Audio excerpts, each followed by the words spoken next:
Right, rook versus two connected passed pawns.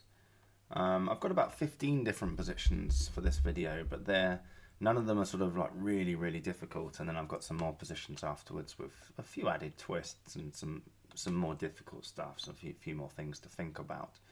So this one's just going to be about the main basic stuff that we should just all know about rook versus two connected passed pawns. The first two or three positions are, in fact, just the first one position actually. This one, there's not really much to discuss, and this doesn't just go on in the endgame like just rook versus two connected pawns.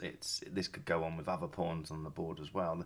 The thing is that in this position, white to play is a win because they can just like the g7 works as well, but h6, and once you've got two connected passed pawns on the 6th rank, a rook cannot stop them. That's just worth knowing.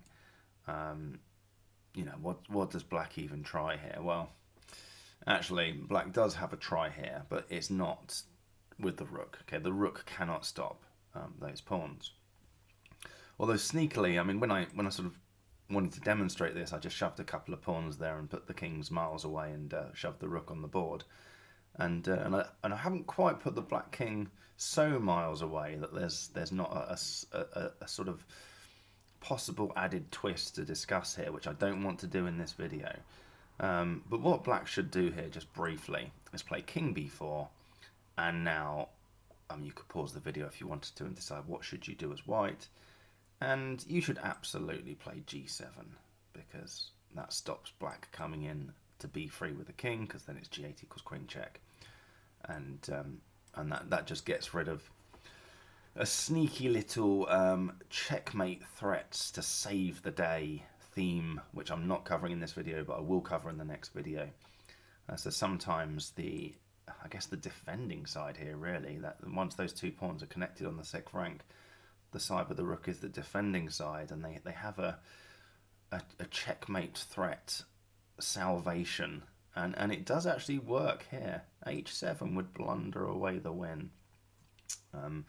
I'll go for it in a lot more detail, but basically black just keeps threatening checkmate or delivering checks, and there's nothing that white can do about it. Okay, so that would actually be a draw. It's not an issue here as long as after king b4 you play g7, okay, and that's over. King a3, same checkmate idea, but this time the king can't follow the white king across because b3 is mined, I suppose, because of g8 equals queen check. So very easy win for white. Two connected passed pawns on the 6th rank, they beat the rook. Now imagine for some bizarre reason white decided to play king b1, which I suppose is almost equivalent to saying, well, imagine it was black to play. This is also a very easy win for black. Black just plays rook g2 and the white pawns are paralysed.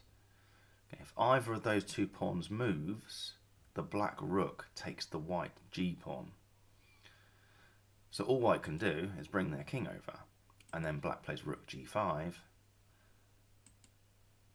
and I'm not sure why king d1, why not king d2, but rook takes h5, g7, rook back to g5, and it's over.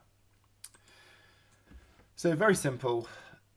White to play wins this position, black to play wins this position. There is no sort of happy medium in this situation. That's that done. Now what if both kings are sort of at the scene? Something that's worth understanding here is that if you're the attacking side, the side with the rook, that is, it's debatable who the attacking side is sometimes with this rook versus two pawns, but this time it's the side with the rook. The rook is very effective from the side, and in this particular position where it looks like, wow, white's in trouble, these pawns are so close, the rook controlling the 1st rank in particular is very powerful, because it just means that the black king has nowhere to go, nowhere useful that is to go. Jesus de la Villa writes that generally players tend to overestimate the potential of the pawns, when in fact the rook is a pretty powerful piece, and in this position, for example, it's just an easy win. All white has to do is nothing. black's kind of in zugzwang if you could hand the move to them, which you can do very easily. Rook g1, king b2, and then you bring the king to d3. I mean, what has black got?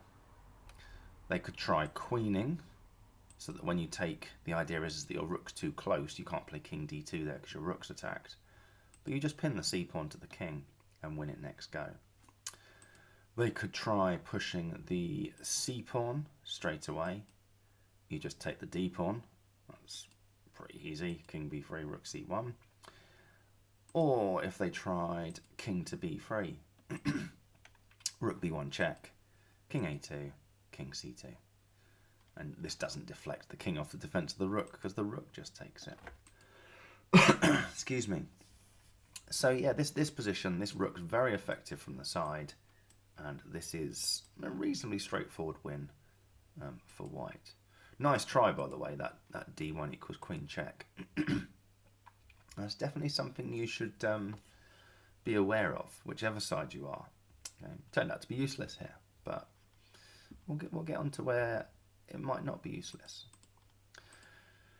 Right, so this is a game from 2014. It's white to play. What do you think you should do? And it should be pretty easy, given that we've just said the rook is very effective from the side. In the game, rook d4 was played. d2, king c2, and black now just played king e1. Just going to shuffle their king back and forth. And so how does white make progress here? Obviously, they can't play king d3. They've got to keep the king and the rook defending the d1 square. All they've really got is rook d3, and then you play king e2. In the game, rook takes e3 check, and the players went all the way to stalemate. So what should white have done? Well, remember, the rook is very effective from the side. Rook h4, d2, rook h2 check, king e1, rook h1 check, king e2, and king back to c2. It's gone. Okay. King f2. I mean, if you've got your rook on that side, you can even play king d1. Well, I presume king d3 was also fine. Yeah, in fact, king d3 is better, apparently, according to the engine. You might think, well, hang on a minute. If the rook's on that side, does it cause trouble if black comes over with the king? King f1, rook h1 check, king g2. Not really. Just swing the rook over to the other side. The black king comes back, king d3. It's gone. This rook controlling this first rank is very, very good. You know, as long as your king's in contact with the lead pawn, the defending side can never push this pawn at any given stage because you just take, and your rook and king are both controlling the promotion square. So, you know, that the black king's just got nowhere to go. Once your king's controlling this square, all they'll eventually be able to do, the closest square they can get to is something like king f3, but then you can start checking that king away, just like we've seen already. So that was from 2014, and like I say, the player with the white pieces didn't put their rook off to the side. Right, so yeah, as long as your rook's off to the sides, win. Yeah, easy. Except, careful. If you just swap some pieces to end up in this position, assuming that's a fact, just be careful. Because if the black king's too close to the side of the board, stalemate themes start to come in. So white does the usual thing, just makes a waiting move and says to this black king, where are you going? You have to go away, basically. And but the where are you going sort of in black's favour a little bit this time round, because in a minute it's like, where are you going? Well, I don't know, I haven't got anywhere to go, and I'm not in check. Oops. Right, king a2, king c3, and then yeah, this is the move that you need to see. It's the same trick we saw as before, but this time the pin to the what was a c pawn before, this time it's going to be a pin of the b pawn, and it's just not good enough because black's got the stalemate trick. So just be aware of that. It's a nice little drawing technique that you, yeah, if your king's close to the board, the edge of the board, and you're the side defending, just watch out for that c1 equals queen check, and then push the b pawn. It's a nice little extra trick.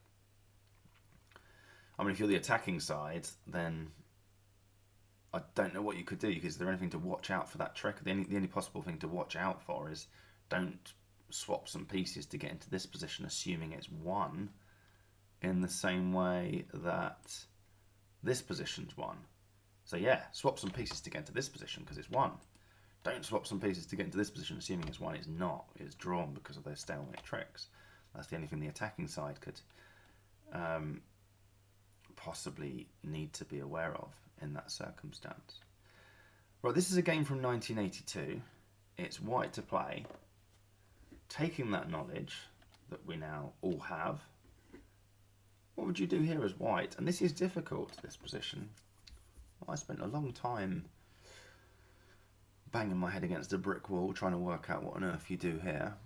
Having correctly, to my credit, worked out what I can't do here, unfortunately, because of the stuff we've just discussed.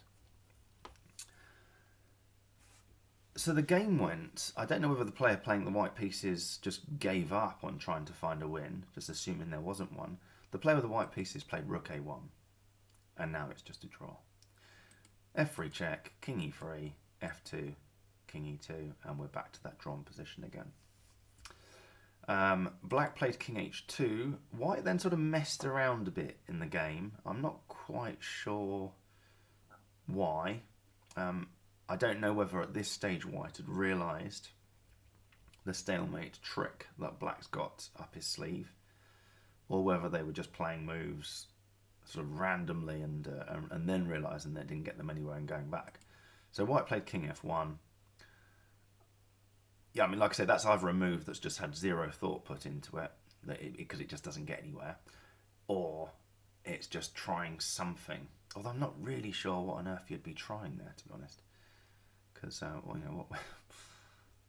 I suppose king h3 would fail to rook a8. But anyway, Black's not going to play king h3. King h1, and White's like, I'll move my rook, king h2, and then realise they're just not getting anywhere doing that. And king back to g2. So let's try again. Move my rook, and then at this point, either White was trying that messing around because they've realised that Black's drawing trick coming up, or they just didn't know what they were doing.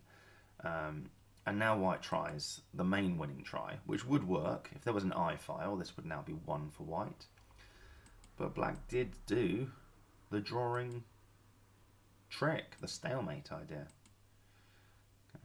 And they could have agreed a draw there, but the player with the white pieces decided that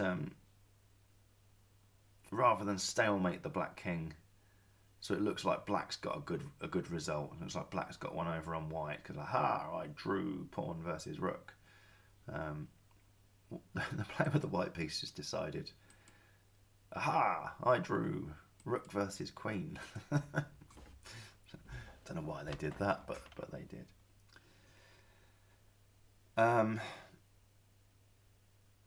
Okay, so back to the start.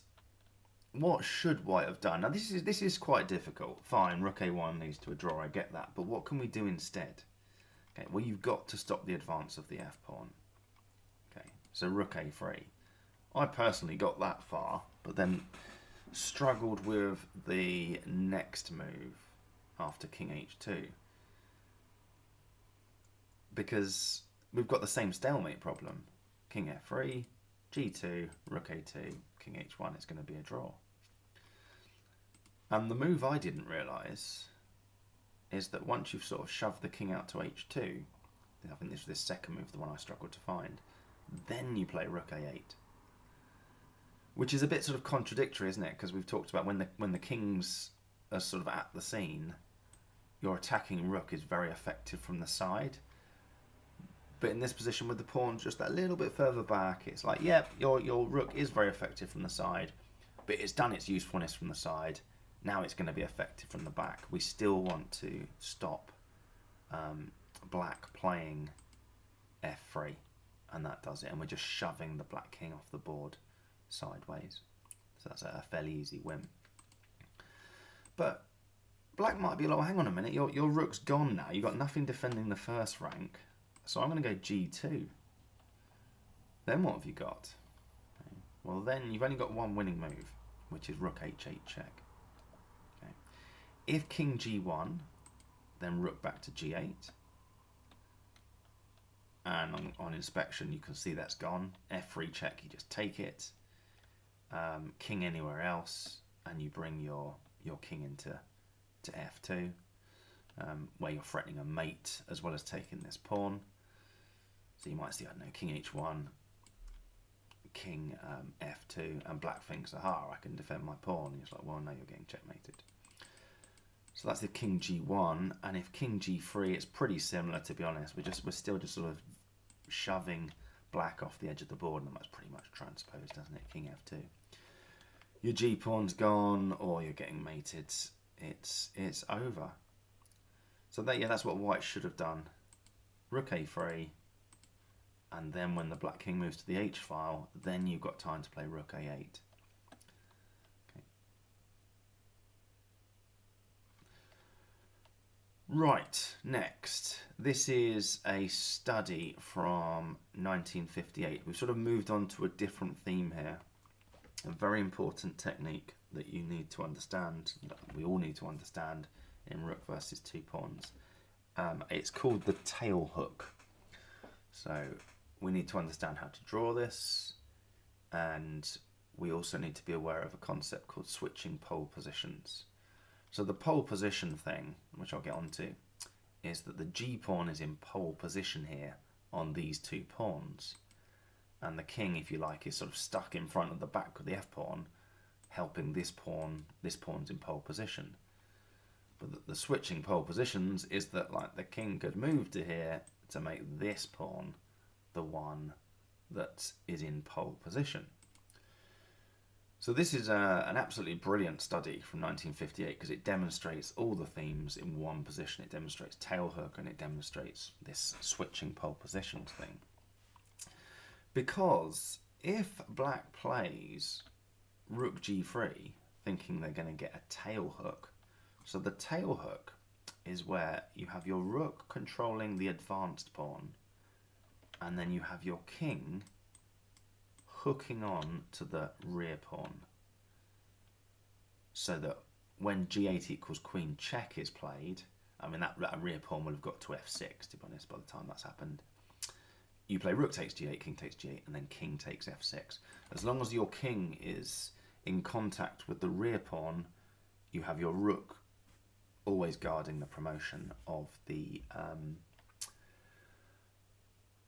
more advanced pawn, the pawn in pole position. The problem is that you don't necessarily get to choose which pawn's the more advanced pawn. Rook g3 would actually blunder the draw away here, and white would play king g7, and you have had it. Okay, because you've kind of got your rook and king the wrong way around. So what you need to do in this original position is you need to play rook f3. Okay, so you sort of temporarily attack that pawn. King e6 is not really going to get white anywhere. Black can just bring their king in. It just sort of gives white a free move. So white might as well just get on with it. A bit like you've just stuck your rook behind the wrong pawn. That was my least dangerous pawn. So, all right, if you want to waste a move with rook f3, I'm going to play g7. And now you have to play rook g3, so you've just wasted a move. But we haven't just wasted a move, because we've forced white to push the g pawn. We've forced white to make a decision that their g pawn's the one in pole position. Because rook g3 on the first move allowed king g7. You can't play king g7 now. Well, you can if you want. We can change the rules of chess. You can take your own g pawn, and then I'll take your king. There you go, win for black. So rook g3, and white's like, great, I've won your rook. It's like, yeah, you've won our rook, but we're going to win your f pawn. So g8 equals queen check. We would take king e5. The f-pawn's gone. And if white pushes their f-pawn, there it is. There's the tail hook. The king controls the f-pawn, and the rook controls the g-pawn. And there's no way that white can sort of find a way to link those two compartments.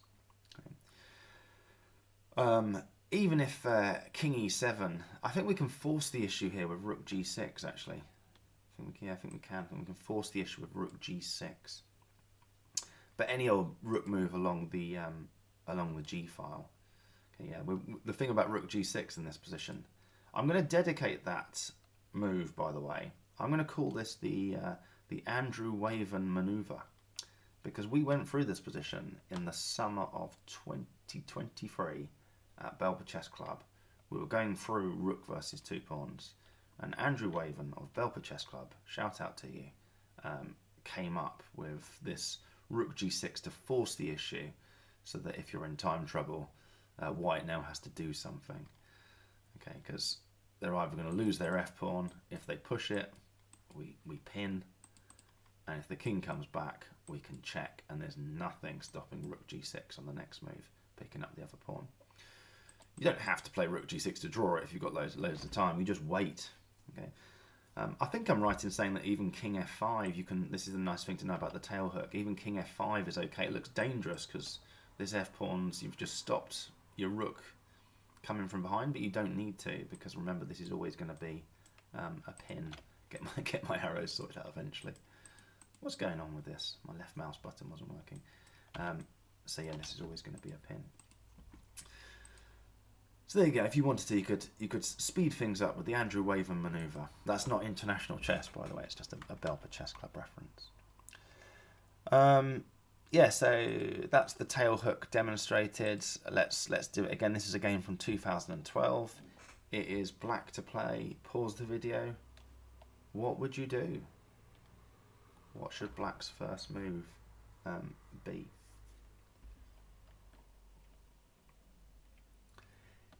In the game, king e5 was played, completely throwing away the draw. White played king g7, and black resigned, because they suddenly realised they've got nothing here. Okay. The king needed to stay on d6, where it's got a path into e7, if white insists on the f-pawn being the one in pole position. The move you have to play is rook g2. So that if the g-pawn is pushed, we're done. We have the tail hook. Okay. If white tries to switch pole positions with king g7, we can actually just come back and hit the f-pawn, so that if it's pushed, we've got king e7. So the tail hook, we're just sort of completely stopping the f-pawn. In fact, white would have to be careful there not to start having losing ambitions. They're probably all, well, they've got the stalemate tricks, haven't they? But just trying to think off the top of my head whether, has white messed? No, I think white hasn't messed that up, even if it's not the stalemate tricks, because I think we wanted the rook to be in from the side once the kings are at the scene. I think white would still be okay for a draw there. I might need to come back and investigate that one. But yeah, what else has white got? They go king f7, you go back to g2, and if g7, there's the tail hook again. So yeah, 2012 game, rook g2 was necessary, king e5 played, king g7 switching pole positions, and black resigned, and they needed to go rook g2, and after a bit of messing around, there's your tail hook. 101 years before that, we had this game from 1911. Not only did it take me a long time to subtract 101 from 2012, but I had the 1911 in front of me. In fact, I'd done that maths to get 101, and then for some reason couldn't see 1911 in front of me. Oh, it's tragic. Anyway, switching pole positions, this is a good demonstration of. So this is a game from 1911 where White's winning this. White has 2 winning moves, in fact. But king c6, which is what's played in the game, is not one of them. Yeah, king c6, black played rook c1 check, which I think is the only drawing move, in fact. Yeah, rook c1 check. The king went to b6, sort of stepping in front of the pawns, and then black found this sneaky rook c4 move. And then that forced rook takes h2, because this rook was threatening to come over to h4. And we saw rook takes b4 check, king c5, rook a4, the king b5, rook takes a5 check, and a draw was agreed. This happened in the game back in 1911. So there's 2 winning moves, but the simplest one is rook takes h2. And if king takes h2, well, pause the video again if you like. How should white win it from here? We know about the tail hook. We know about switching pole positions. If you play a6, you've thrown away the win. The black king comes over. Tail hook. Draw. So what you actually had to do was switch pole positions. The black king comes over, but it's just not in time. Win for white. So that was the simplest way of doing it. You should just play rook takes h2 and switch pole positions. But in fact, king a6 also wins. King a6, you have to watch out for rook a4. I mean, if you go h1 equals queen as black, then that's kind of a bit simpler for white. Okay, but as white, if you played king a6, black's got this rook a4 resource. And now you have to play rook takes h2. Because if you don't, if you move the b pawn, I think you could possibly be even in trouble there. You might even be losing that. Yeah, that's, well, -2. I think that's probably heading towards queen versus rook, that -2 assessment. Yes, you have to take the h-pawn. But then black doesn't have to just take back and let you have your 2 connected pass pawns. Black can play this rook takes b4 move. And then it's rook back to h5. So it is still a win, but you have to be a bit more careful. So the simplest win there is just rook takes h2 and switch the pole positions. Next. Just trying to see how many more positions. We've got loads more positions. This is a game from 1990. It is black to play. What would you do in this position? Pause the video and decide.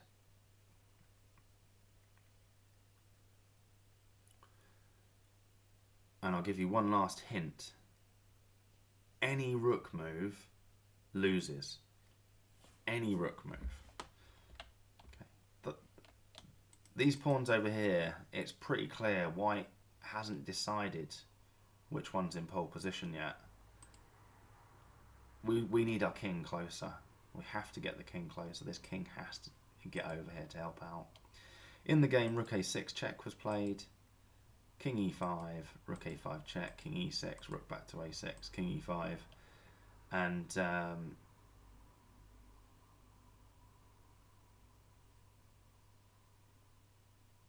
yeah, sorry, what happened there? Sorry, just being a bit. Oh yes, and they just agree to draw there. so they just agree to draw, but this is winning. Okay, white should have played king f7, king c4. There's no point carrying on with the checks because the white king can head towards g7 and then block them with the f6 pawn push. g6, king d5, g7, rook a8, f6, and after king e5, the black rook is misplaced. So you go king g6. And the engine reckons that black's best move there is just to let white queen. And we're going to queen versus rook from there. So yeah, rook a6 check was played in the game. And yeah, bizarrely, so I confused myself there a minute ago by thinking, what happened there? Why is white going back and forth? But yeah, white did play king e5. They agreed a draw there, but in fact, white should just play king f7, and it's a win because this king's too far away from the action. If we go back to the original position, like I say, any rook move loses. Black might be thinking, rook g1. What's the problem? You know, g6. Now I'll bring my king in. I'll reserve my rook for this, and my king's gonna tail hook onto the f pawn. But white doesn't politely do that. White switches pole positions. King g7, and it's a win. So you have to bring your king in straight away. King c4, and yeah, after g6. Again, you have to be careful. Rook g1 would once again lose because white switches pole positions. Bringing the king in, I think, is fine. It is. King d5.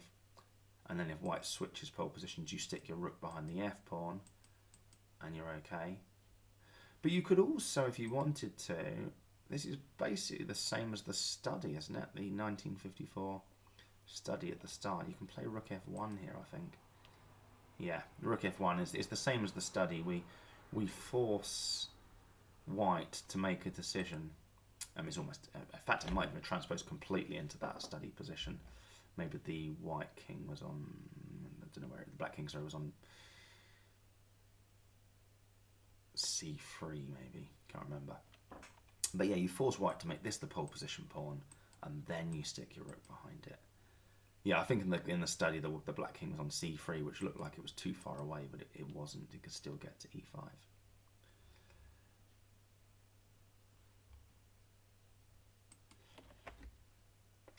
Okay, this position I've already covered in the pawn beats rook video, although really it's a rook versus two pawns. And like I say, I've already covered it, and what black should do here is bring their king in, because they're going to set up a reasonably simple tail hook. Bring their king in, attack the g-pawn, attack it again, and when it gets pushed, you've got rook g7. King f7, and then you just wait, rook g2. Or you perform the Andrew Waven manoeuvre with rook g6. What black actually did in the game back in 2009, and this is now taking us away from rook versus two pawns back to the Saavedra position, hence me having already covered it in that pawn beats rook video. They got ambitious. They played rook f5, king e6, rook takes g5, and they ended up in the pawn beats rook situation. Still left my markers on the board as to where the white king can't go. Okay, it can't go to the f file because black comes down to g1 with the rook and comes behind, but you have to come downstairs on the e file so that black runs out of space to come behind. Sidestepping into a different concept, but just as a reminder. Right, this is a game from 1998. It looks pretty bad for black. It looks very, very bad for black because their king's just miles away. But it's a draw. It's surprising how quickly that black king can get back, and this tail hook idea. It's a very powerful technique. This one's slightly harder because there's some other things going on. In fact, you could pause the video and try and work out what would you do as white. What's your best attempt to try and win this?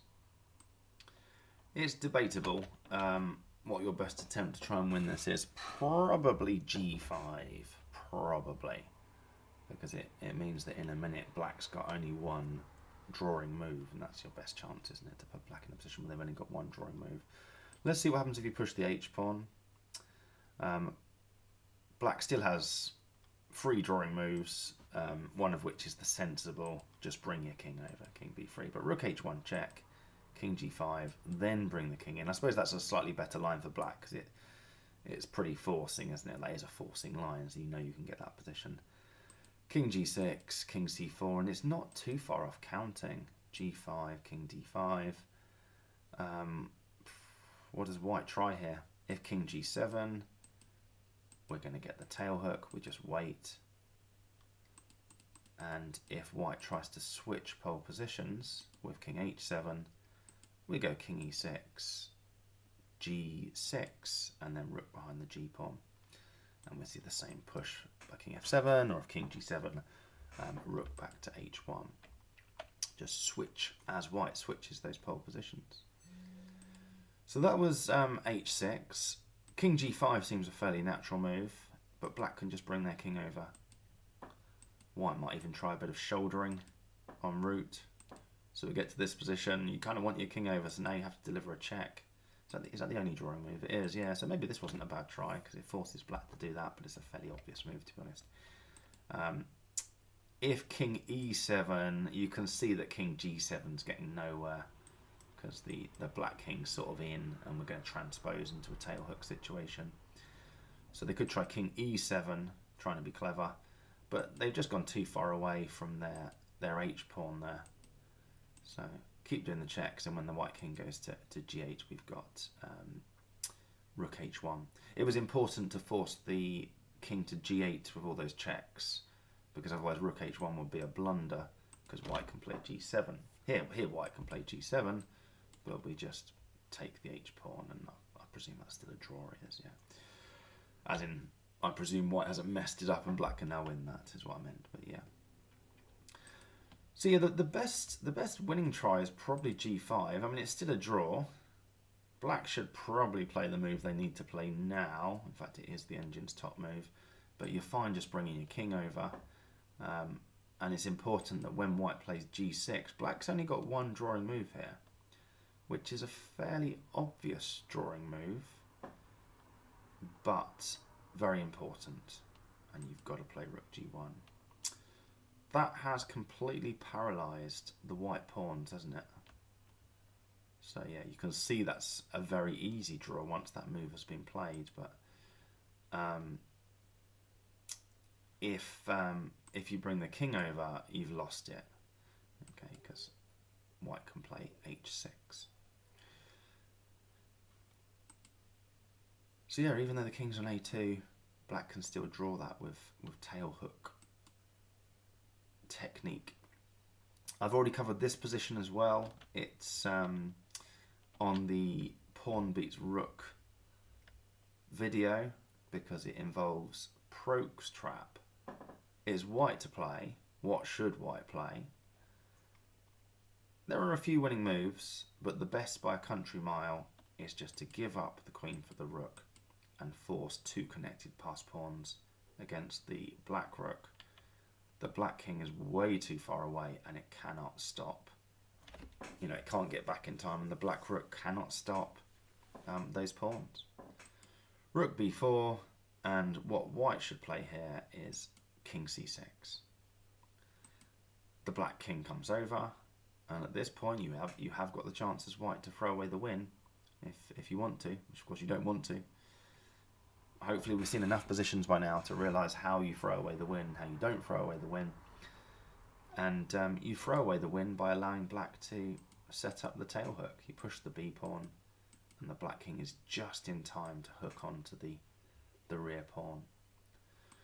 Don't push the b pawn, switch poles. Switch pole positions with the king, and it's gone. Completely gone. The reason I featured that in pawn versus rook, if you haven't watched that video already, is that in this position, you might think you're being clever with this winning move, because when the rook takes the pawn, that's the Saavedra position, pawn beats rook. But you've actually just fallen into Proke's trap after c6. Black's got this rook b5 check. Oops. Can't put the king up to the 6th rank because rook takes b6 pins the pawn.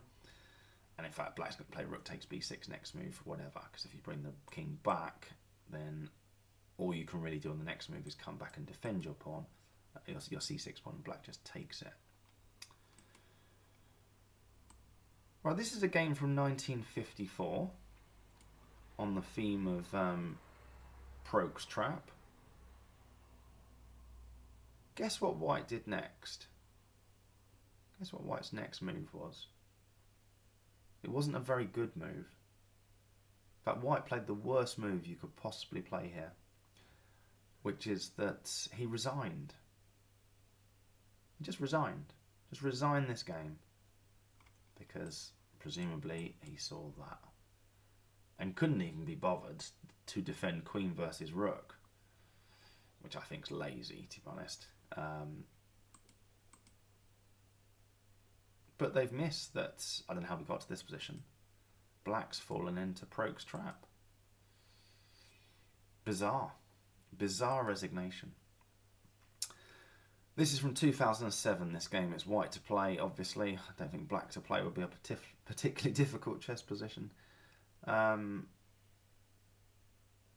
should you do here as white? I think there's a move you could play quickly in time trouble that's just the principled move. I can't see why the other one... No, you see, I can't see why the other one would be a principled move at all. So I think it's fairly clear which one you need to play. But maybe I'm wrong. Pause the video and... how are you going to take that rook on a8? I think in the game the correct one was played. I mean, it's tempting to say, oh, well, you know, your rook's behind the pawn, and that's useful already. But it's...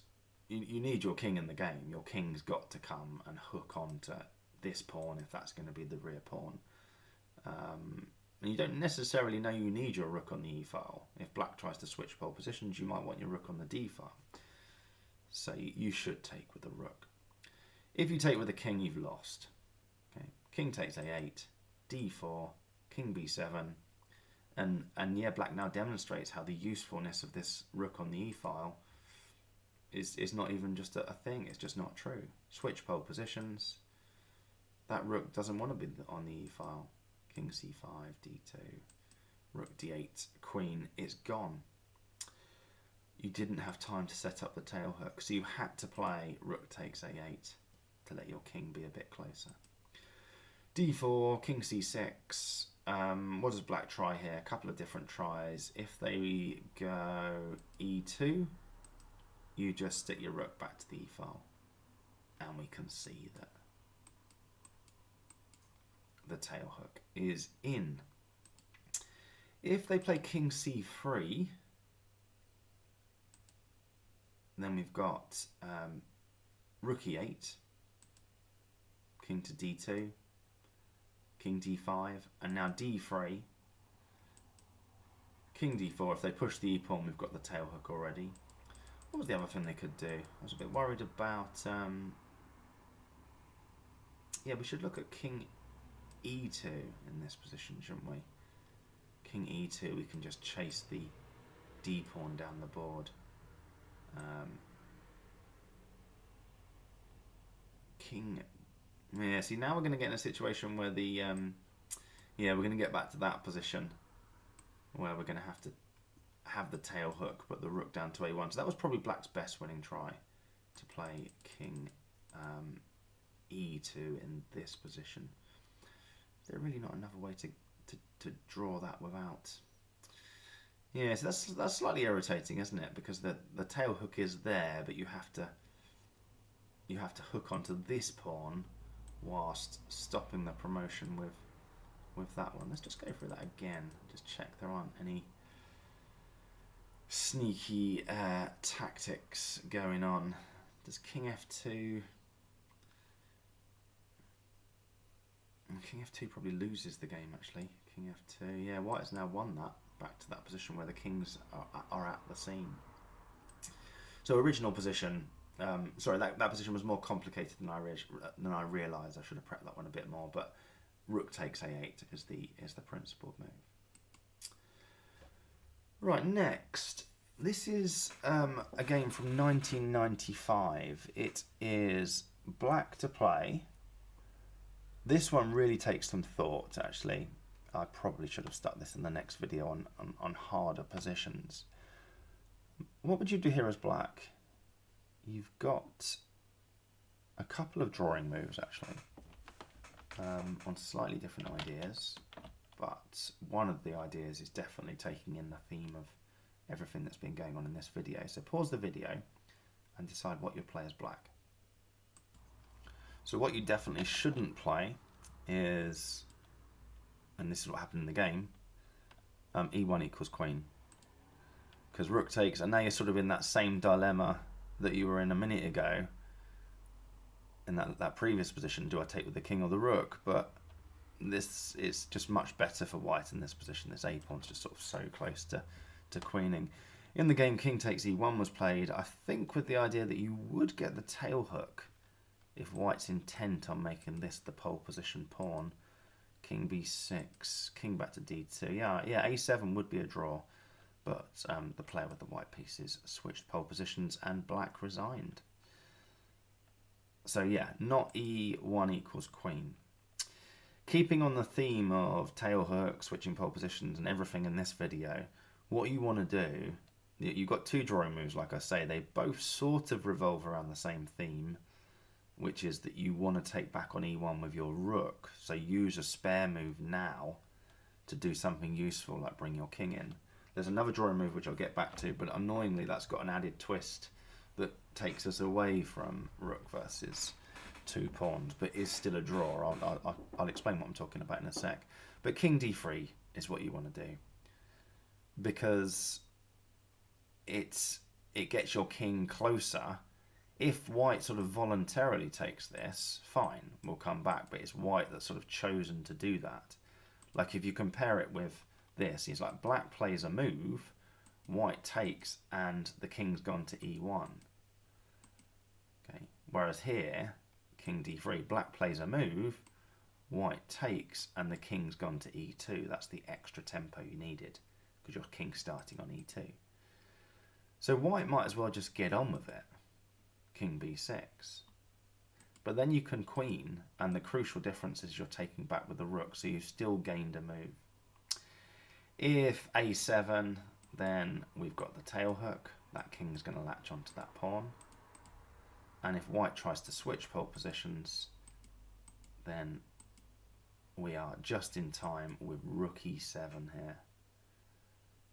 White might try king a8, but you've got rook e8 check, and if white queens, it's just kings left on the board. So king d3 is the move that you should play, but just out of interest, rook a3 has the same sort of idea behind it, in that if now white takes this pawn, then it's the king's on e2. I don't think it makes too much difference that we've got a rook on a3 rather than a1. So king b6, we're going to get the tail hook. And with rook a3, something interesting as well is that if white pushes this pawn straight away,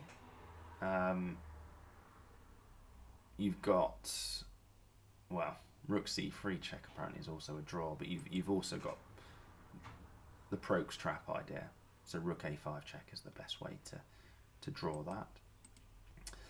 The extra twist is that rook a3 is drawn, true, but if white plays king b6, if you like falling for this trap, but deliberately falling for this trap, we see a swap of rooks, a7, and yeah, that's that's also a draw apparently. Black's best next move from a human point of view should be just sort of get your king into this corner. Apparently that's the best place to have your king when you're defending queen and pawn versus queen. The idea is you're going to check the hell out of the white king in a minute, but you don't want your king in the way so that a block arrives with check. But that's way off rook versus two connected pawns. Sticking on the theme of this video, the difficult but clear drawing move that you need to find is king d3. It just gains you that one extra tempo that you need to set up the tail hook, even if white tries to switch pole position.